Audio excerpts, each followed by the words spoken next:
네, 오늘은 이제 80페이지 참된 믿음부터 보도록 하겠습니다. 참된 믿음. 80페이지부터 오늘은 84페이지 윗부분까지, 그러니까 83페이지까지죠. 84페이지는 뭐 6글자인가 밖에 없어서 83페이지까지 이렇게 보도록 하겠습니다. 우리가 계속해서 지금 이 기독교 강요 3권의 내용들을 살펴보고 있는데 1장, 2장 이 내용들을 앞부분 내용들을 계속 살펴보고 있는데 기독교 강요 3권에서 이야기하고 있는 핵심이 우리는 이제 성령 하나님에 대한 내용들을 배우고 있다라고 말씀드렸습니다. 근데 그 성령 하나님께서 행하시는 일들에 대해서 칼빈 선생님이 이야기를 하면서 핵심적으로 주되게 계속해서 이야기하고 있는 것은 무엇이냐면 참된 믿음이 뭐냐? 라고 하는 내용을 계속해서 지금 반복적으로 언급을 하고 있습니다. 그러니까 시대의 뭐 철학자들이나 또 신학자들이 범하고 있는 오류는 무엇인가, 믿음에 대한 오해는 무엇인가, 이런 것들을 계속해서 반론들을 제기하고 또 그런 반대의 다른 경우들을 또 제시하면서 이렇게 참된 믿음에 대해서 증거하고 있는 것이 이 지금 3권 초반부를 이제 구성하고 있는 핵심의 내용인 것이고, 이와 같이 참된 믿음에 대해서 계속해서 반복적으로 언급을 하고 있는 이유는 성령 하나님께서 행하시는 가장 핵심의 사역이 바로 참된 믿음을 주시는 것이기 때문이다라고 할 수가 있는 것입니다. 그래서 많은 학자들이 또 많은 우리 신앙의 선배들이 이 칼빈 선생님이 성령 하나님에 대해서, 바른 신앙 안에서의 성령 하나님의 인식에 대해서 엄청난 큰 족적을 남겼다라고 해석을 합니다. 그러니까 일반적으로 우리는 개혁주의 신앙이라고 하면 성령 하나님과는 크게 무관한, 그러니까 성령 하나님을 왠지 좀 멀리하는 듯한 어떤 그런 인식들을 받는 것도 사실입니다. 왠지 성령 하나님에 대한 이야기를 꺼내는 것도 뭔가 조금 꺼림직한 것 같고, 마치 성령 하나님이 오순절 계열에 있는 성도들의 전유물이나 되는 것처럼 우리는 마치 건들면 안 되고 이야기를 꺼내서도 안 되는 어떤 그런 대상인 것처럼 이렇게 오해되어지는 경우들도 많이 있는데, 사실 이후에도 언급을 하겠지만 이제 최종으로 발간된 기독교 강요의 3분의 1의 내용이 거의 교회에 대한 내용입니다. 근데 제가 처음에도 말씀드렸지만 3권과 4권이 성령 하나님과 교회에 대한 내용들을 다루고 있는 부분인데, 그 두 부분이 기독교 강요 전체에서 차지하는 부분들이 3분의 1이 넘습니다. 근데 그만큼 칼빈 선생님은 성령 하나님의 사역에 대해서 관심이 있었고, 그것을 그 오해들을 바르게 바로잡고자 하는 마음들이 있었다라는 것이죠. 그렇기 때문에 이 기독교 강요 내용들 가운데 아주 많은 부분들을 할애해서 성령 하나님과 또한 그 성령 하나님의 역사의 결과라고 할 수 있는 이 교회에 대한 내용들을 길게 그리고 많은 분량 가운데 기록해 놓으신 것이다라고 할 수가 있는 것입니다. 그래서 오늘도 참된 믿음에 대해서 함께 살펴보도록 하겠습니다. 마음은 내게 멀도다 라고 하는 말씀에서 마음이라고 하는 것은 지성을 의미하지 않고 심정을 의미하는데, 참된 믿음은 지성에 갇혀 있지 않고 심정까지 움직입니다 라고 이야기하고 있습니다. 이것이 칼빈 선생님이 이야기하고 있는 바 가운데 핵심 가운데 하나라고 할 수 있어요. 우리가 믿음이라고 하는 것은 말씀으로 말미암는 것이다라고 하는 기본적인 어떤 지식을 갖고 있습니다. 근데 이 말씀이라고 하는 것을 이해할 때 많은 부분들에 있어서 이것을 지식으로 한정되는 경우들이 많이 있다는 것이죠. 그래서 우리가 많이 알면, 성경에 대한 많은 지식을 소유하고 있으면 그것이 믿음인 양 오해하는 경우들도 왕왕 있다는 것입니다. 그런데 제가 지난 시간에도 말씀을 드렸고 그 지난 시간에도 말씀을 드렸지만, 칼빈 선생님이 기독교 강요에서 믿음, 참된 믿음이 무엇이냐라고 정의했을 때 그 내용은 3권 2장 7항에 우리를 향한 하나님의 선하심을 굳게 그리고 확실하게 아는 것이다.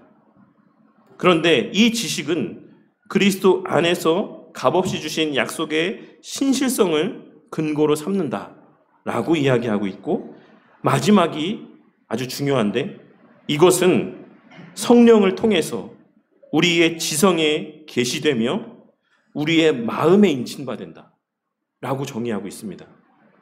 참된 믿음이라고 하는 것은 우리의 지적인 부분에만 국한되어 있지 않다. 머물러 있지 않다. 성령 하나님께서는 반드시 우리의 지적인 영역에 말씀의 뜻을 계시하여 주시고 그것이 그 머리에만 머물러 있게 하지 않고 반드시 우리의 마음에까지 부어지게 하신다. 부음받게 하신다. 그게 믿음이다. 라고 말씀하고 있는 겁니다. 그러니까 머리로만 이해하고 있는 믿음은 참된 믿음이 아니다라는 것을 이야기하고 있는 것이에요. 참된 믿음은 반드시 그 마음의 심정에 이 심정적인 영역에까지 영향을 미치게 될 수밖에 없고 그 심정을 격동시킴으로 말미암아서 행함이 나타나게 될 수밖에 없는 그런 성령 하나님의 역사가 있을 수밖에 없다라고 이야기하고 있는 것이죠. 그런 맥락에서 성경 전체에서 이제 행함이 없는 믿음이 죽은 믿음이다라고 하는 이 모든 성경의 고백이나 어떤 말씀들이 이와 같은 맥락에서의 말씀이라고 우리는 이해할 수가 있는 것입니다. 그래서 참된 믿음은 지성에 갇혀 있지 않고 심정까지 움직인다. 이것이 칼빈 선생님이 계속해서 강조하고 있는 참된 믿음의 하나의 너무나도 중요한 표지 가운데 하나입니다. 성령으로 말미암아 하나님의 사랑이 우리 마음에 부은 바 됨이니 라고 하는 이 말씀을 우리가 곰곰이 생각해 볼 필요가 있다는 것입니다. 성령은 우리 마음, 즉 심정에 하나님의 사랑을 부으십니다. 심정이 하나님의 사랑을 깨닫도록 한다는 의미입니다. 앞서 중생에 대한 내용에서 성령 하나님께서 악한 의지를 선한 의지로 전환시켜 하나님의 선하심을 향하도록 한다.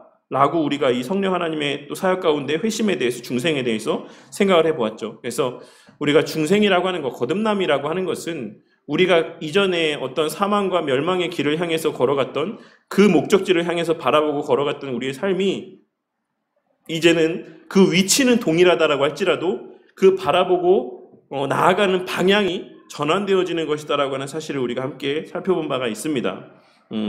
그리고 이제 구약 성경에서는 선하심이나 인자하심이라는 단어가 신약 성경에 오면 사랑이라는 단어로 바뀌어서 사용되는 것을 종종 보게 됩니다. 성령 하나님은 우리 심정에 그분의 사랑을 부어서 깨닫게 하시는 것입니다. 라고 이야기하고 있죠. 그래서 이 내용을 제가 앞서 말씀드렸던 칼빈 선생님이 정의한 믿음의 정의에 빗대서 적용해보면 뭐라고 할 수 있습니까? 믿음이란 우리를 향한 하나님의 사랑을 굳게 그리고 확실하게 아는 것이다라고 할 수 있는 것이죠. 우리가 이것을 선하심이다라고 하면 그 의미가 조금 뭐랄까? 좀 추상적인 것 같다라고 할 수 있지만 이 성경의 용례를 빗대서 여기에 지금 칼빈 선생님이 믿음에 대해서 정의하고 있는 내용 가운데 적용을 해보면 믿음이라는 것은 우리를 향한 하나님의 사랑을 굳게 그리고 확실하게 아는 것이다라고 하는 것을 우리가 알 수가 있는 것입니다. 제가 계속해서 말씀드리는 것처럼 요한복음에서도 우리가 수요 예배 때 나누었던 말씀에서처럼 열매가 뭐냐? 열매가 접붙임 바 됨으로 말미암아 맺혀지는 그 신앙의 열매가 뭐냐? 라고 했을 때 오늘날 많은 사람들이 저마다의 것들을 이야기합니다. 신앙의 열매라고 하는 것들에 대해서. 근데 뭐 그 중에 가장 건전한 견해라고 한다면 아마 그 열매는 믿음이다 라고 이야기하는 경우들이 있죠. 근데 그 믿음이라고 하는 정의 자체도 사실 분분하기 때문에 많은 사람들이 그 그리스도께 접붙임 바 됨으로 말미암아 그리스도인에게 맺혀질 수밖에 없는 그 열매에 대한 많은 오해들이 있는 겁니다. 근데 우리가 그러한 내용들 그리스도께 접붙임 바 됨으로 말미암아 그 본 줄기에 붙어 있음으로 말미암아 절로 맺혀지게 되는 그 열매라고 하는 것은 믿음이 맞는데 그러면 그 믿음은 뭐냐? 라고까지 연결지어 생각해 봤을 때 오늘 이 기독교 강요의 내용에서와 같이 우리를 향한 하나님의 사랑을 굳게 그리고 확실하게 아는 것이 그게 열매다라고 하는 결론에 도달할 수가 있다는 것이죠. 그리고 제가 그런 취지와 그런 맥락에서 계속 설교 때마다 그런 내용들을 말씀을 드리고 있는 겁니다. 그 외에 나타나는 뭐 예배 열심히라든지 뭐 헌금을 많이 한다라든지 기도를 열심히 한다라든지 그 외에 선한 행실들이 나타나는 이 모든 것들은 이 궁극의 열매로 말미암아 파생되어지는 결과적인 모습에 불과한 것이에요. 그것이 열매 자체가 아니다라는 것입니다. 그러니까 그것은 가짜일 수도 있어요. 예배를 드리는데 내 자신을 사랑하면서 내 의를 드러내기 위해 예배를 드리는 사람들도 있을 수 있고 자신의 이 땅에서 어떤 세상적인 복락을 누리기 위한 열심에서 헌금을 많이 하는 사람들도 있을 수 있고 그러한 목적에서 기도를 오용하고 악용하는 사람들도 있을 수 있습니다.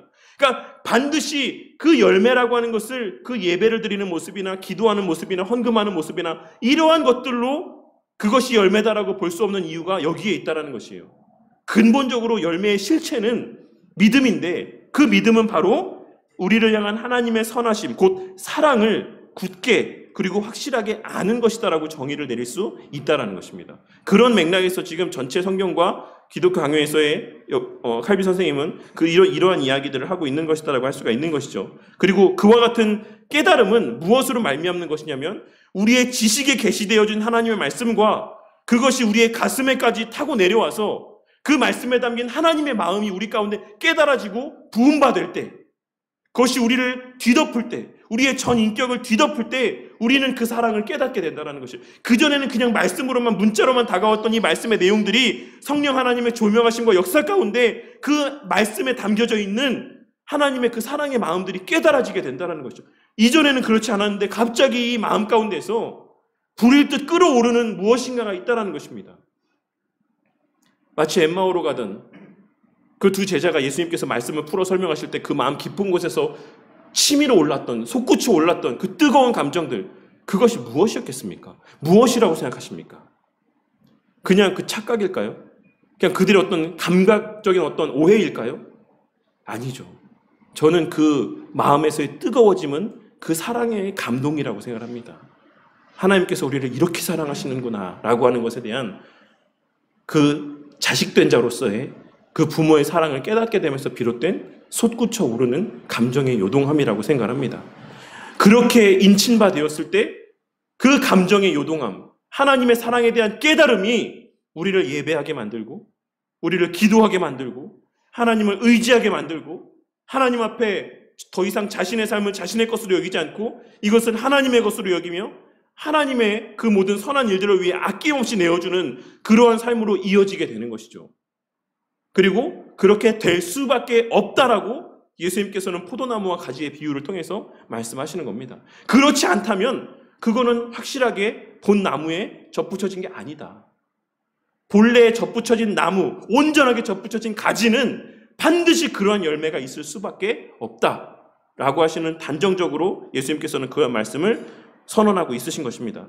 심정에 붙는다라는 것은 의지를 감동시킨다라는 의미이고 이 의지는 선택과 행동의 주체이기에 실천할 힘을 얻게 됩니다. 이런 면에서 행함이 없는 믿음은 죽은 것이다라고 하는 말씀을 우리는 이해할 수가 있는 것입니다. 이러한 어떤 논리적인 관계, 이런 부분들을 우리가 잘 정립을 하고 있어야지만 우리가 행위구원이라고 하는 어떤 잘못된 어떤 주장이나 오해들 가운데 빠지지 않을 수가 있다는 것입니다. 지성에서 심정으로, 지성 또는 마음에 담긴 하나님의 사랑을 우리 심정에 깨닫게 하시는 분은 성령 하나님이십니다. 믿음은 하나님의 선하심, 사랑, 자비하심, 이것에 대한 지식을 우리의 심정에 확신시키는 것이다 라고 이야기하고 있습니다. 그래서 칼빈 선생님은 기독교는 3권 2장 14절에서 이렇게 이야기를 하고 있습니다. 믿음의 지식은 이해가 아니고 확신이다. 기독교경은 3권 2장 14절에서 믿음의 지식이라고 하는 것, 믿음과 관계된 지식이라고 하는 것은 이해가 아니고 확신이다 라고 이야기를 하고 있습니다. 하나님의 말씀이 마음에 있지 않으면 하나님을 믿을 수 없습니다. 성령은 말씀을 수단으로 사용하시기 때문입니다. 말씀이 지성에 머물지 않으면 하나님의 존재 또는 그분에 대한 지식에 이를 수가 없습니다. 지성은 우리를 향하신 그분의 뜻이 무엇인지에 관한 질문을 갖고 있습니다. 성경 구절을 외운다든지 묵상하는 것은 우리를 향한 하나님의 선하심과 자비하심에 대한 분명한 지식을 지성에 담는 것을 의미합니다. 성령은 이 지식을 사용하여서 우리 심정에 하나님의 사랑을 깨닫게 하십니다 라고 이야기하고 있어요. 이 내용들을, 이 논리적인 순서나 이 관계성들을 우리가 놓치지 말고 바라봐야지만 되겠습니다. 성령 하나님은 말씀을 수단으로 한다. 그 말씀이 지성의 계시가 된다. 그리고 그 지성의 계시됨을 통해서 지식을 소유할 수 있게 되고 그 지식이 우리의 심정에까지 역사되어짐으로 말미암아서 하나님의 사랑이 깨달아지는 것입니다. 말씀, 지성, 지식, 심정, 이 논리적인 관계에 대해서 우리가 명확하게 이해를 하고 있어야지만 되겠습니다. 그리고 이 내용이 제가 계속해서 지금 여러 번 매 시간마다 반복하고 있는 칼빈 선생님의 믿음의 정의에 기록되어 있는 내용이라고 할 수가 있는 것입니다. 믿음은 지성과 심정의 작용이기 때문에 지적인 면에서의 작용도 아니고 만도 아니고 어떤 이런 심정적인 면에서의 작용만도 아닙니다. 지적인 면에만 국한되어 있으면 그냥 차가운 냉랭한 신앙의 소유자가 될 수밖에 없는 것이고, 심정에만 머물러 있다라고 하면 아무런 지식도 없는 요란한 꽹과리와 같은 그런 신앙의 삶을 살아갈 수밖에 없어요. 그냥 열심은 있는데, 뜨거움은 있는데 그 내용이 없는 겁니다. 우리의 참된 믿음이라고 하는 것은 지성과 심정의 조화로운 작용이다라는 사실을 꼭 명심을 해야지만 됩니다. 그래서 이해가 아니라 확신에 근거한다 라고 이야기를 할 수가 있는 것이죠. 확신은 하나님의 선하심을 맛보고 체험하는 것을 의미합니다. 그러니까 물론 여기서의 이 체험이라고 하는 것이 우리가 일반적으로 오늘날 오해되어지고 있는 그런 체험을 의미하는 것은 아니에요. 무엇인가를 보고 어떤 음성인가를 듣고 어떤 놀라운 경험들을 하는 것, 이런 체험을 의미하는 것이 아니라 우리의 살아가는 범사의 삶 속에서 우리가 돌아보았을 때 하나님이 하셨다라고 인정하지 않을 수 없는 그런 깨달음들을 이야기하는 겁니다. 우리는 사실 지금 이 시간에도, 지금 이 순간에도 수도 없이 계속하여서 하나님의 행하심, 하나님의 살아계심을 경험하면서 살아가고 있다라고 할 수가 있죠. 그것을 우리가 인지하느냐 인지하지 못하느냐의 차이는 있을 수 있지만, 하나님의 일하심은 우리의 인지와는 별개로 계속해서 역사되어지고 있는 것입니다. 그러니까 그러한 맥락에서 우리는 기독교를 체험의 종교라고 이야기를 하는 거예요. 지적인 면에서뿐만 아니라 심적인 면에서의 동의를 불러일으키는 것. 아, 이거 정말 하나님이 하신 일이구나. 제가 얼마 전에 지난 이제 주간에 또 이제 어제는 이제 김혜영 목사님 만나기도 했지만, 그 전 며칠 전에는 이제 또 저랑 교제하는 목사님들하고 또 만나는 시간을 가졌는데, 이제 그 목사님이 교회에서 청년들하고 또 대학 이제 젊은 친구들하고 이렇게 이야기를 하다가, 더 어린 친구들이었던 것 같아요. 더 어린 친구들하고 이렇게 교제를 하다가 이제 무슨 얘기를 했더니 그 친구가 이렇게 얘기를 했대요. 그러니까 이거 하나님이 하셨다, 이거 하나님이 행하신 일이다라고 이렇게 얘기를 했더니, 그 친구가 한참 듣다가, 목사님 그거 너무 궤변 아닙니까? 너무 다 끼워 맞추기 아닙니까? 코에 걸면 코걸이, 귀에 걸면 귀걸이 아닙니까? 그냥 이것도 하나님 하셨고 저것도 하나님 하셨다. 이거는 저는 좀 아닌 것 같습니다라고 이렇게 얘기를 했다 하더라고요. 그래서 그 얘기를 딱 한 친구가 하니까 그 자리에 있던 대부분의 친구가 갑자기 목사님을 엄청 주목하더래요. 그 말은 다른 친구들도 그런 생각이 있었다는 얘기죠. 저 목사님 너무 저거 끼워 맞추기다. 그래서 이제 목사님이 나도 궁금했던 건데 목사님 뭐라고 대답하실까? 그래서 이제 목사님을 쳐다봤는데 목사님이 뭐라고 했냐면, 그게 우리 신앙이다. 우리는 그렇게 믿는 사람들이다. 이것을 하나님이 했다라고 믿지, 그러면 이걸 그럼 목사가 우연히 됐다라고 하냐, 아니면 말라신이 했다라고 하냐. 이거는 하나님이 계획하신 바에 따라서 하나님께서 이루신 일이고 하나님께서 역사하신 일이다. 우리는 그렇게 믿는 사람이고 그것이 우리의 신앙이다 라고 대답했다라고 하시더라고요. 그런데 그것이 이런 것을 알지 못하는 자, 그런 심정에 그것이 부음받은 적이 없는 사람, 이런 것들을 경험한 적이 없는 사람이라고 한다면 그런 이야기들을 충분히 저는 할 수 있다라고 생각해요. 이건 궤변이다. 이건 끼워 맞추기다. 근데 우리가 신앙의 삶을 살아오면 살아올수록, 오랜 시간 그 세월의 깊이가 더해가면 더해갈수록 우리에게 우연으로 비춰질 수 있는 일들이 수없이 반복적으로 우리 삶 가운데 역사되어지는 일들을 보면서, 이것이 하나님께서 뜻하신 바가 아니고 하나님께서 역사하신 바가 아니면 이런 지금까지 내가 누리고 경험하고 있는 이 상황들이 이루어질 수가 없다는 것을 부인할 수 없는 때가 올 것이다라고 생각합니다. 그렇게 그런 과정들까지의 역사가 성령 하나님의 역사라고 생각하고 그런 일들을 하나님께서 성령 하나님을 통해서 이루어 가시는 것이죠. 이전에는 내가 귀로만 들었던 말씀의 내용들이, 그냥 문자로만 대했던 그 말씀들이 실제로 내가 인지하지 못하던 중에도 계속하여 내 삶 가운데 역사되어지고 있었구나. 그것이 실제로 실현되고 있었구나. 내게 체험되어지고 있었구나라고 하는 것들을 우리가 어느 순간 깨닫게 되는 때가 온다라는 것입니다. 그것이 우리 마음 가운데 참된 믿음이 인지되어지는 때라고 생각을 합니다. 그러한 것들을 이야기하는 것이고, 그러한 면에서 우리는 또 기독교 신앙을 체험의 신앙이라고 이야기를 하고 기독교를 체험의 종교라고 이야기하는 것이라고 할 수가 있는 것이죠. 그냥 어떤 특별한 것이 아니라 우리의 범사의 삶에서 우리가 경험해왔던 것들 가운데에서의 하나님의 뜻을 발견하게 되는 것, 또 하나님의 사랑을 발견하게 되는 것, 그것이 참된 믿음, 또 확신, 신뢰라고 할 수가 있는 것입니다. 확신하면 감정적이고 독단적인 이미지를 떠올리기가 쉬운데 자기 최면을 믿음으로 착각할 수도 있기 때문에 그렇습니다. 항상 말씀에 근거하지 않으면 이 확신은 감정에 치우쳐서 거짓된 믿음에 머물 수 있다는 사실을 우리는 잊지 말아야지만 될 것입니다. 그래서 우리가 무엇을 경험한다라고 할지라도 우리가 늘 어떤 그 모든 체험들을 항상 말씀에 비추어서 생각해 봐야 된다라고 하는 것이 그러한 맥락에서라고 할 수가 있을 것입니다. 무엇보다 성령 하나님께서 이 확신을 주셔야지만 되고 깨닫게 하셔야 되기 때문에 믿음은 하나님의 선물이라고 할 수가 있는 것입니다. 그래서 그분이 주셔야지만 우리가 믿음을 가질 수 있다라는 것, 이것을 늘 명심하고 살아가야지만 된다라고 할 수가 있는 것이죠. 그래서 어떤 일반 은총의 측면에서 우리가 신학 서적을 통해서 교리를 배우고 말씀을 알고 이해할 수도 있다라고 생각합니다. 저는 일반 은총에 우리의 어떤 허락하신 지혜와 지적인 어떤 능력들 때문에 그렇지만 그것을 우리는 참된 믿음이라고 이야기하지 않는다라는 사실을 꼭 주의 깊게 살펴야지만 됩니다. 왜냐하면 그러한 지식들이 온전한 암과 확신으로 이어지게 되는 것은 성령 하나님의 역사를 통해서만 가능한 것이기 때문에 그래요. 안다라고 하는 것하고 그냥 일반적인 신학적인 지식을 소유하고 있다는 것하고 하나님에 대한 확신을 갖는다는 것은 별개입니다. 그것은 정말로 이것을 주변에서 보신 적이 있으시면 이 말이 무슨 말인지 이해하실 수 있을 거라고 생각해요. 얼마나 많은 사람들이 해박한 성경적인 지식과 신학적 지식을 갖고 있음에도 불구하고 말도 되지 않는 행함들을 나타내 보이며 살아가고 있습니까? 우리가 주변에서 그런 일들을 보고 경험하고 또 어떤 신학 교수님들이라고 하시는 분들 가운데서도 정말 저분에게 신앙이 있는가라고 하는 근본적인 의문을 품게 만드는 어떤 그런 모습들을 보게 될 때도 있는 게 사실입니다. 안타깝지만 그런 것들을 보면 우리가 신학적인 지식의 어떤 부요함이 어떤 믿음의 부요함과 확실성, 그 믿음 확신의 어떤 그런 보증을 나타내 보여주는 것은 아니다라는 사실을 또한 발견할 수가 있는 것입니다. 그래서 우리가 믿음이라고 하는 것은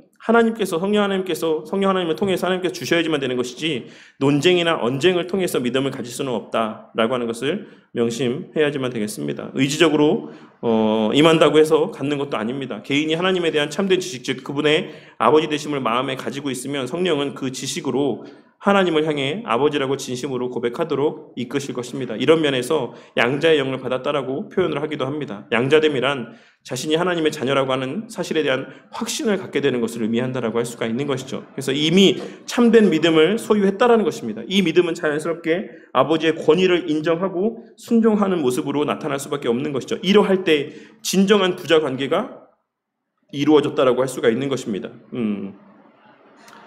그러니까 우리가 일반적인 부모 자식 간의 관계 가운데서 그 관계를 유지시켜주고 또한 그것이 성립되게 만드는 것 가운데는 여러 가지 요소들이 있겠지만 거기에는 이제 부모의 권위를 인정하고 그 부모의 말에 순종하는 모습들도 필연적으로 나타나게 될 수밖에 없는 것이다라고 할 수가 있죠. 이제 그러한 맥락에서 이런 양자됨의 표징 가운데 하나가 하나님 말씀의 권위 가운데 순종하게 되는 모습으로 나타난다라고 하는 것을 이야기를 하고 있는 것입니다. 이미 참된 믿음을 소유했다라는 것. 그래서 이런 부자관계가 이루어졌다라고 할 수가 있는 것이죠. 그래서 지성 또는 마음은 생각하고 판단하기 때문에 그렇게 복잡하지 않습니다. 가진 지식을 가지고 판단하는 것이기 때문에 그렇습니다. 하지만 심정이라고 하는 것은 매우 복잡합니다. 의지와 감정이 있기 때문입니다. 성령은 복잡하고 유동적인 심정을 하나님의 말씀으로 견고하게 만드십니다. 우리가 하나님의 자녀임을 우리 심정에 확신시켜 주십니다. 이것을 언약 또는 약속으로 인친다라고 표현을 하기도 합니다. 기독교 경험 3권 2장 29절 말씀에는 이런 이야기가 있습니다. 믿음은 약속과 함께 시작되고 그 약속에 근거를 두고 그 약속에서 끝을 맺는다. 칼빈 선생님은 이렇게 이야기를 하고 있어요. 믿음이라고 하는 것은 하나님의 약속과 함께 시작되고 그 하나님의 약속에 근거를 두고 그 하나님의 약속에서 끝을 맺는다. 이 표현으로, 이 짧은 한 문장으로 우리의 신앙에 그 약속이 얼마나 차지하는 비중, 중요성 이런 것들을 나타내 보여주고 있다라고 할 수가 있습니다. 흔들림. 이 흔들림이라고 하는 챕터는 기독교 3권 2장 17절에 있는 내용들을 여기서 풀어서 설명해 놓은 것 같습니다. 그런데 기독교 강요에서는 다윗의 예를 들어서 이 신자의 흔들림에 대해서 예를 들어서 설명을 해주고 있어요. 그래서 그 내용에도 여기에는 다윗에 대한 내용들이 있었나요? 어쨌든 신자라고 하는데 어떤 일에 실패하고 난 뒤에 믿음이 없는 것처럼 행동하는 경우를 보게 될 때가 있습니다. 이런 상태를 우리는 믿음이 흔들린다라고 표현을 합니다. 믿음은 하나님께서 주시는 완전한 선물인데 왜 자꾸 흔들리는 것이겠습니까? 믿음 자체가 불완전한 것은 결코 아닙니다. 영원하신 성령 하나님의 선물인데 불완전한 리가 없다라고 할 수가 있는 것입니다. 그렇다라고 하면 이제 그 가운데 우리 편에서의 원인들을 찾아볼 수가 있겠죠. 그래서 믿음을 담는 그릇은 청결한 양심이다라고 이야기를 하고 있는데, 어쨌든 그 양심이 온전하지 않을 때 우리는 그 믿음이 흔들릴 수 있다라고 이야기를 하고 있어요. 근데 여기서 그 뒷받침이 되는 성경 구절로 디모데전서 1장 15절 말씀하고 히브리서 13장 18절의 말씀을 이야기를 하고 있어요. 그 가운데 디모데전서 1장 15절의 말씀은 무엇입니까? 죄인 중에 내가 괴수라라고 하는 사도 바울의 고백입니다. 그러니까 이 청결한 양심이라고 하는 것, 온전한 순전한 양심이라고 하는 것은 무엇이냐면 자신의 죄인됨을 자각하는 것이다라고 할 수가 있는 것이에요. 나는 아무것도 아니다. 나는 그저 한낱 죄인에 불과하다. 그 죄인들 가운데서도 내가 가장 큰 죄인이다라고 하는 것을 인정하는 것, 그것을 라은서 교수님은 여기 말씀에서 청결한 양심이라고 표현을 하고 있는 것이다라고 생각합니다. 그래서 이 양심이 깨끗하지 못하면 믿음은 불안하게 흔들리게 됩니다. 어떤 면에서 그렇게 될 수가 있겠죠? 만약에 내가 죄인이다라는 것을 인정하지 못하고 있다라고 한다면, 그러니까 내가 의인이다, 나는 자격이 있다, 나는 복을 받을 만한 자격이 있고 신앙생활을 할 만한 자격이 있고 예배를 드릴 만한 자격이 있고 나는 모든 일들을 할 만한 가치가 있는 존재다라고 하는 인식 가운데 살아간다라고 하면 그 삶에서 어떤 결과들이 초래되어질 것이다라고 생각하십니까? 형통하지 못할 때에는 당연히 근심하게 되고 또 하나님에 대해서 원망을 쏟아내게 되죠. 나는 의로운데, 나는 자격이 있는데, 나는 충분히 열심히 하고 있는데 왜 그에 합당한 결과물들이 나에게 주어지지 않는가? 왜 하나님께서 나를 대적하시는가? 라고 하는 마음들을 품게 될 수 있습니다. 그러니까 칼빈은 기독교 경영에서 이렇게 표현해요. 하나님이 우리를 대적하신다라고 생각하게 된다. 그래서 우리가 하나님의 존재에 대해서 두려운 마음들만 갖게 된다. 그리고 더 나아가서 그래서 하나님에 대해서 기대를 하지 않게 만든다 라고 하죠. 이 자기 부인이 이루어지지 않으면, 그 자기 부인이 전제되어 있지 않으면 이러한 현상들이 나타난다라고 이야기를 하고 있습니다. 그런 내용들을 라은서 교수님은 이 책에서 믿음을 담는 그릇이 청결하지 못할 때 우리의 믿음이 불안하게 흔들리게 된다라고 이렇게 좀 표현을 하고 있다라고 할 수 있습니다. 그래서 그릇 또는 터가 불안하기 때문입니다. 양심이 청결하지 못하니 믿음의 역사도 일으키지 못합니다. 그러니까 내가 스스로 하려고 하니까, 나는 내가 의롭고 내가 하니까, 내가 의롭게 하니까, 내가 열심히 하니까 다 반드시 이루어질 것이다라고 하는 생각 가운데 하나님의 일들을 감당하니 거기에는 당연히 성령 하나님의 역사가 개입할 수 있는 여지가 자리하지 못한다라고 할 수가 있는 것이죠. 그래서 믿음이 불안한 것이 아니라 그것을 담고 있는 양심, 우리의 어떤 심령이 깨끗하지 못한 것이기 때문에 그렇다. 다른 말로 표현하자면 하나님에 대한 지식이 부족하거나 그분의 사랑을 체험하고 있지 못하면 양심과 믿음은 흔들리게 된다라고 할 수가 있는 것입니다. 그러니까 이 내용들을 좀 더 쉽게 풀어서 설명하자면 그 하나님의 사랑의 크기를 우리가 온전히 알아야 된다라고 제가 여러 번 말씀을 드렸습니다. 그 크기. 근데 그 크기를 온전히 이해하기 위해서는 오늘 우리가 뉴시티 교리문답에서도 나누었던 내용처럼 왜 예수님께서 참 인간이셔야지만 되는가에 대한 인지가 있어야지만 돼요. 우리는 전혀 구원에 관계될 수 있는 그런 여지가 우리 가운데 남아있지 않은 전적인 부패 상태 가운데 있다라고 하는 사실에 대한 인지가 먼저 있어야지만 됩니다. 그래야지만 그러한 우리를 사랑하신 그 사랑의 크기가 얼마나 큰 것인지를 우리가 온전히 이해할 수가 있다라는 것이죠. 그러한 사전적인 이런 관계들, 이러한 역사들이 일어나야지만 우리가 하나님을 전적으로 신뢰하게 되고 하나님에 대한 우리의 그 사랑의 그 어떤 의미들을 온전히, 가치를 온전히 깨닫게 된다라고 할 수가 있는 것입니다. 흔들림을 막기 위해서 우리가 행할 수 있는 일은 청결한 양심. 계속해서 이것을 그냥 그 디모데전서 1장 15절을 떠올리시면서 이 청결한 양심이라고 하는 표현을 대하시면 좋을 것 같아요. 죄인 중에 내가 괴수다라고 하는 이 인식을 갖게 되는 것이다. 양심은 하나님에 대한 참된 지식을 의미합니다. 그래서 성령 하나님은 그 지식을 수단으로 역사한다. 곧 우리의 죄인됨을 자각하게 하시고 그러한 죄인된 우리에게 부어지는 하나님의 일방적인 값없는 사랑, 이것을 깨닫게 하시는 이런 과정들을 통해서 역사하신다라고 할 수가 있는 것입니다. 그러므로 하나님의 말씀을 늘 우리는 묵상을 해야지만 됩니다. 그 묵상하는 과정 속에서 우리는 뭘 발견할 수 있습니까? 인간의 죄인됨을 발견할 수 있죠. 구약시대 수많은 성도들의 어떻게 하면 이렇게 할 수 있을까라고 우리의 입술에서 끊임없이 고백되어지는 그 구약 이스라엘 백성들과 그 외에 수많은 하나님의 택함받은 백성들의 완악한 모습들을 통해서 우리는 우리 자신의 모습을 발견할 수가 있다는 것입니다. 내가 그 이스라엘 백성이구나. 내가 그 하나님을 못 박았던 죄인들이구나라고 하는 것을 우리가 끊임없이 말씀을 묵상하는 중에 깨닫게 된다는 것입니다. 여기서 말하는 묵상이란 작은 소리를 입에서 중얼거리는 것을 원래는 의미하죠. 근데 생각으로만, 이것을 좀 풀어서 설명하자면 생각으로만 그치지 않고 지속적으로 새들이 지저귀는 것처럼 하나님의 말씀을 생각하고 판단하고 선택하는 묵상을 이야기하는 겁니다. 그냥 단순히 어떤 주문을 외우듯이 그냥 입술 가운데 말씀을 이렇게 읊조리는 것이 아니라 그 말씀에 담긴 의미들을 깊이 있게 계속해서 사색하고 또 그것에 대한 판단을 하고 또 그것을 또한 선택하는 그런 행위들을 의미한다라고 할 수가 있는 것입니다. 그래서 묵상만 하면 무조건 성령이 역사되어지는 것은 아니죠. 물론 묵상하면 성령의 역사가 있다라는 식의 믿음을 가져서는 안 된다라고 할 수 있습니다. 왜냐하면 이것을 공식화하고 그러면 우리가 마음대로 성령 하나님을 부릴 수 있다라는 결론에 다다를 수 있기 때문에 그래요. 하지만 또 하나 놓치지 말아야 되는 것은 성령 하나님의 역사라고 하는 것은 이러한 말씀의 묵상의 과정들을 통해서 임하시는 것은 맞다라고 하는 것 또한 우리가 간과해서는 안 되는 것입니다. 모든 묵상의 과정마다 성령 하나님께서 역사하시는 것은 아니지만 성령 하나님의 역사는 말씀을 통해서만 이루어진다.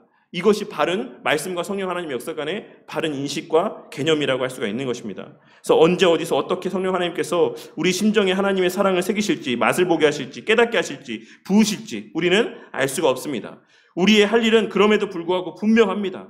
지도자는 순전하게 하나님의 말씀, 즉 진리를 선포하고 성도들은 순전하게 그 말씀을 묵상하면서 그 말씀대로 살려고 분투해야지만 합니다. 청결한 양심으로 살아야지만 되는 것입니다. 나는 죄인이다. 내가 생각하는 것, 내 뜻대로 하는 것, 내 마음 가운데 내가 고안해내고 내가 추론한 그 모든 결과의 내용들은 다 악한 것이다. 오직 하나님의 말씀만이 선한 것이다.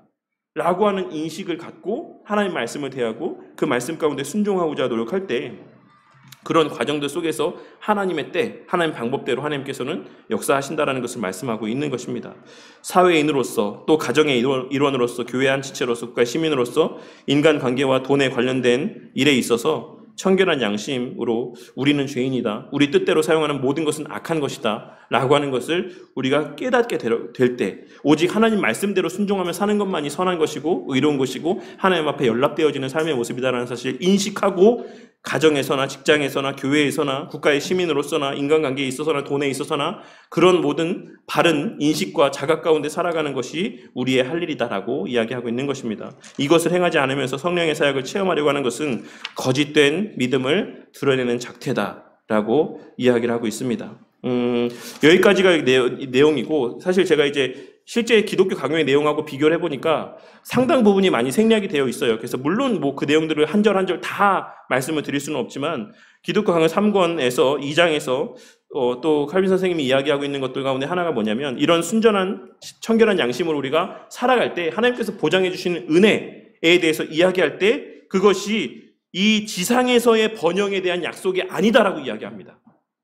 오늘날 많은 사람들이 어떻게 생각하죠? 우리가 이런 청결한 양심으로 하나님의 어떤 뜻대로, 그러니까 우리가 믿는 그래도 비교적 건전한 신앙을 이렇게 이야기하는 교회 안에서도 사실 이런 오해들이 있을 때가 많이 있는데 우리가 뭐 하나님의 그의 나라와 그의 의를 구하면 하나님께서 모든 것을 다 해주신다 라고 했을 때 이런 의미들을 그 번영이 목적은 아니지만 그 물질, 이 세상에서의 어떤 그런 물질이 목적은 아니지만 하나님께서 그런 삶을 살 때 반드시 물질의 복을 주신다라고 이렇게 이야기하는 경우들이 많이 있어요.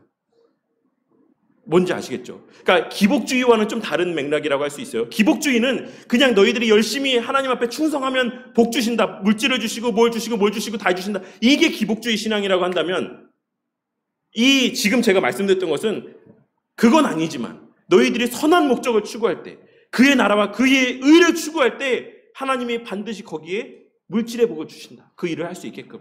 이렇게 또 설교를 하고 성도들을 가르치는 경우들도 많이 있는 것이죠. 근데 사실 이것도 잘못됐다는 것이에요. 칼빈 선생님이 이야기하고 있는 거. 우리가 그렇게 순전한 심정으로 하나님 말씀 가운데 순종하며 살아갈 때 하나님께서 약속하신 그 복이라고 하는 건 이 지상에서의 번영에 대한 복이 아닌, 그러니까 그 열매도 제가 늘 말씀드렸던 것처럼 그 열매가 어떤 뭐 많은 어떤 연봉의 어떤 직장을 얻게 된다든지 뭐 자식을 많이 낳게 되고 그 자식들이 다 좋은 대학에 가고 어떤 유력한 위치에 가고 이런 것을 열매로 보는 것이 아니라 칼빈 선생님이 기독교 강요에서 이야기하고 있는 그 모든 열매들, 그 하나님이 약속해 주신 그 모든 은혜는 결국에 내세에 대한 소망이라고 이야기를 하고 있어요. 그것이 핵심입니다. 계속해서 천국에 대한 소망이 굳건해져 간다는 것이에요. 이 말은 그 이면에는 아무리 말씀대로 순종하며 살아도 거지 나사로와 같이 그냥 거지같이 살 수 있다는 것입니다. 아무리 나는 말씀대로 순종하며 살아가는데도 내 평생의 부유함이라는 것은 코빼기도 보지 못하고 살아갈 수도 있다는 것이에요. 왜냐하면 하나님이 약속하신 이 보증하신 은혜라고 하는 것은 이 세상에서의 번영에 대한 약속이 아니기 때문에 그렇습니다. 이것을 분명하게 칼빈 선생님은 이 기독교 강요 가운데서 짚고 넘어가고 있다라고 할 수가 있습니다. 물론 당시에도 이제 그런 번영에 대한 이야기들이 난무했기 때문에도 할 수 있지만 사실 그것은 오늘날에도 마찬가지라고 할 수가 있는 것이죠. 오늘날 너희들이 하나님 뜻대로 순종하며 살기만 하면 너희들이 정말 교회를 위한 기도를 하면 하나님 그거 다 들어주신다라고 잘못된 어떤 소망들을 품게 할 수 있습니다. 근데 바울 사도가 개척했던 소아시아 지역의 수많은 말씀 가운데 기록된 교회들의 지금의 모습이 어떠합니까? 그저 터밖에 남아있지 않은 그런 외형적인 모습들을 우리가 지금 보고 있지 않습니까? 그러면 뭐 그거는 그 당시에 그 교회 성도들이 그의 나라와 그의 의를 위해서 기도하지 않았기 때문에 그 교회들이 다 무너지고 한 것이겠습니까? 그렇지 않다라는 것이죠.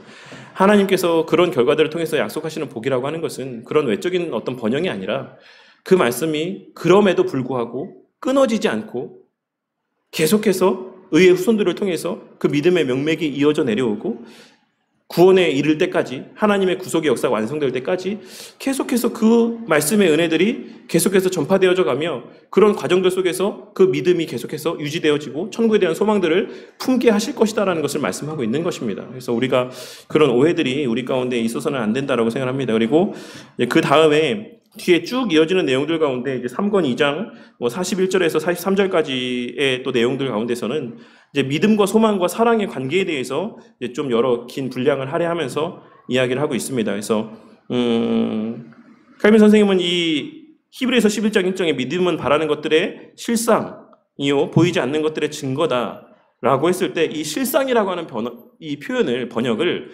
확신이라고도 번역이 가능하다라고 기독교 강요에서 이야기를 하고 있어요. 그래서 저도 사실 이 확신이라고 번역을 하니까 이 좀 뭔가 추상적인 것 같았던 이 11장 1절의 이 말씀이 좀 더 실제로 와닿는 것 같더라고요. 믿음은 바라는 것들의 확신이다.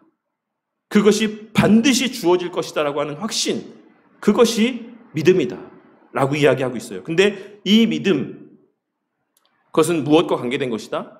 이 땅에서의 번영과 관계된 것이 아니다라는 것입니다.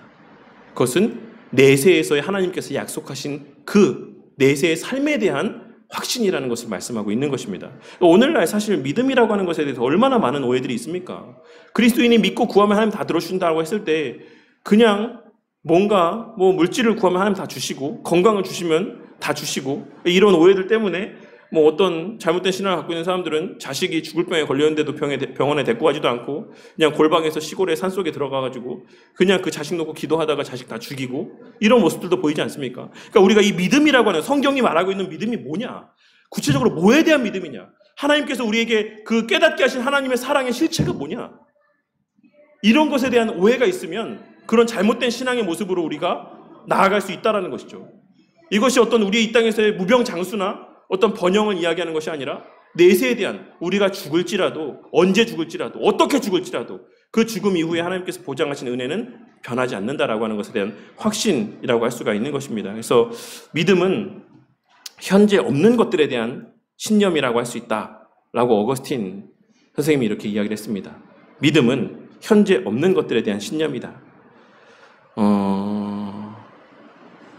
그리고 그 현재 없는 것들이라고 하는 것은 뭐 엄밀히 따지면 현재 주어져 있는 것이긴 하지만 요 현재 없는 것이다라고 하는 이 표현에서의 어거스틴 선생님이 이야기했던 것은 우리의 눈에 당장 보여지지 않고 우리의 손에 당장 만져지지 않는 그런 개념에서의 현재 없는 것들이라는 표현으로 나타내 보여주 이런 의미들을 전하고 있는 것이다라고 할 수가 있는 것입니다. 그래서 하나님의 사랑이라든지 구원이라든지 이런 것들을 의미하면서 이야기를 하고 있다라고 할 수가 있는 것입니다. 그래서 또 이 기독교 강요에서 또 하나 이야기하고 있는 것은 그렇기 때문에 믿음과 소망은 불가분의 관계 가운데 있다라고 이야기를 해요. 믿음과 소망이라고 하는 것은, 이 소망이라고 하는 것은 계속해서 말씀드린 것처럼 천국에 대한 소망입니다. 그래서 우리의 굳건한 믿음, 참된 믿음과 천국에 대한 소망은 불가분의 관계 가운데 있다라고 할 수 있습니다. 그래서 믿음과 소망은 바꾸어서 사용할 수 있다라고 이야기를 하고 있습니다. 베드로전서 1장 5절에서의 말씀을 또 이렇게 그거의 어떤 예로 이렇게 들고 있더라고요. 그래서 베드로전서 1장 5절 말씀을 제가 이제 좀 봉독해 보도록 하겠습니다. 그것을 이제 바꿔서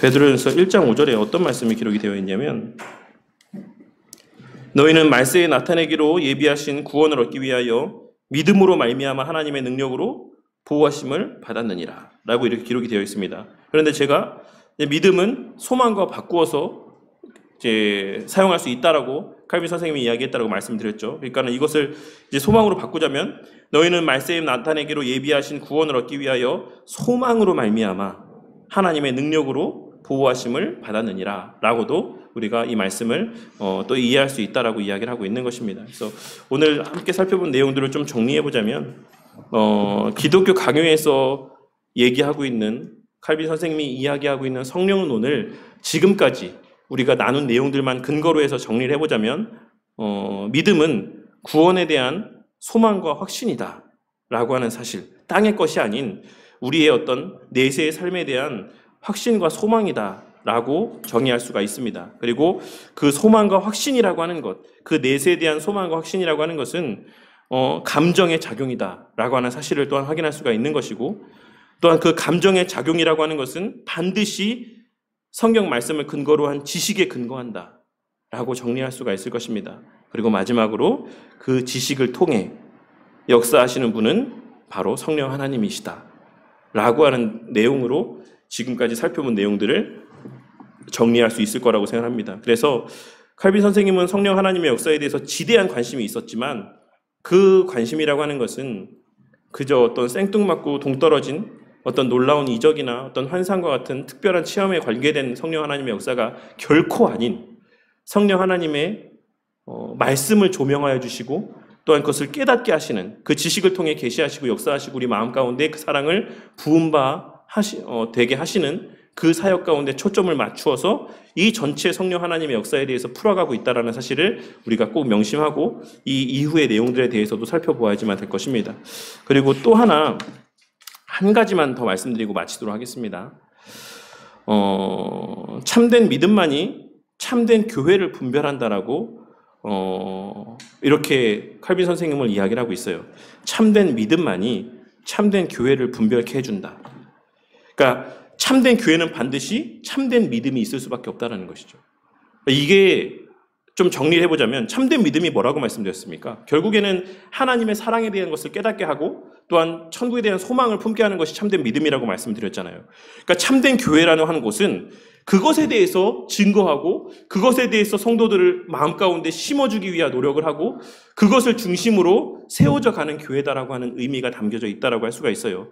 그 외에 세상의 번영을 약속하고, 그 외에 이 땅에서의 무병장수를 이야기하고, 그 외에 다른 세상적인 것들을 이야기하는 교회는 참된 교회가 아니다라고 하는 의미 또한도 담겨져 있다라고 할 수가 있습니다. 그래서 참된 교회만이 성도를 양육하여 참된 성도가 되게 한다라고 칼빈 선생님은 기독교 강요에서 이야기를 하고 있습니다.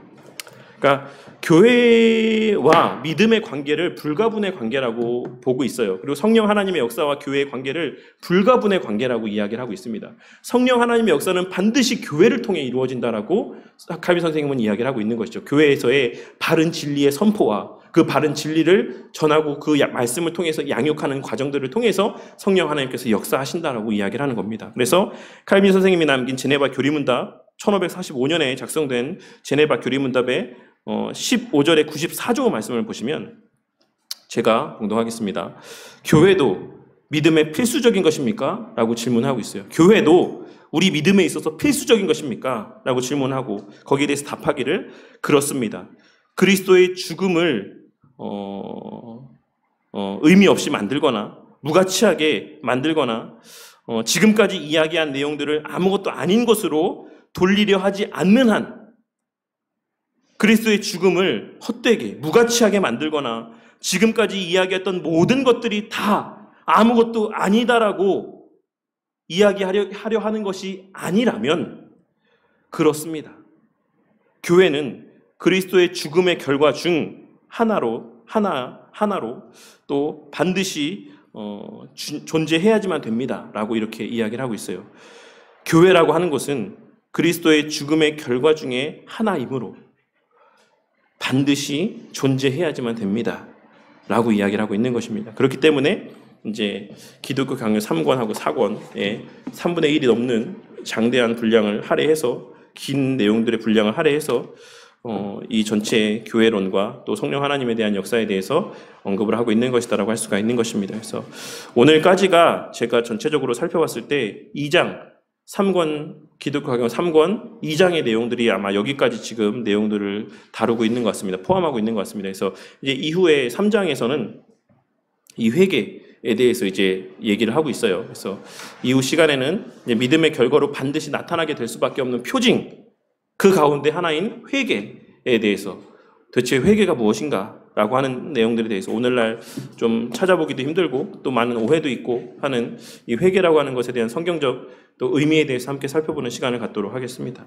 혹시 오늘 함께 나눈 내용들 가운데서 혹시 좀 의문 나거나 이해가 되지 않는 부분들이 있으시면 말씀해 주시면 없으시면 제가 기도하고 마치도록 하겠습니다. 기도하겠습니다. 하나님 감사합니다. 오늘 이 시간에 오늘날 이 시대 가운데 참으로 많은 오해가 있는 성령 하나님께서 행하시는 일들이 무엇인가, 또 저마다 또 주장하는 바가 다른 또 참된 믿음이 무엇인가라고 하는 것에 대한 우리 칼빈 선생님의 또 성경에 근거한 또 가르침을 함께 살펴보았습니다. 주님, 믿음이라고 하는 것은 결국에는 하나님께서 나를 얼마나 사랑하시고 어떻게 사랑하시는가라고 하는 것을 깨닫는 것이다라고 생각합니다. 그래서 그 사랑에 근거한 행하심의 결과 우리에게 보장된 은혜가 무엇인가 라고 하는 것을 깨닫고 그것을 믿는 것이 바로 참된 믿음이라고 할 수가 있는 것입니다. 하지만 오늘날 얼마나 많은 성도들에게 있어 이 믿음이라고 하는 것이 오용되어지고 있습니까?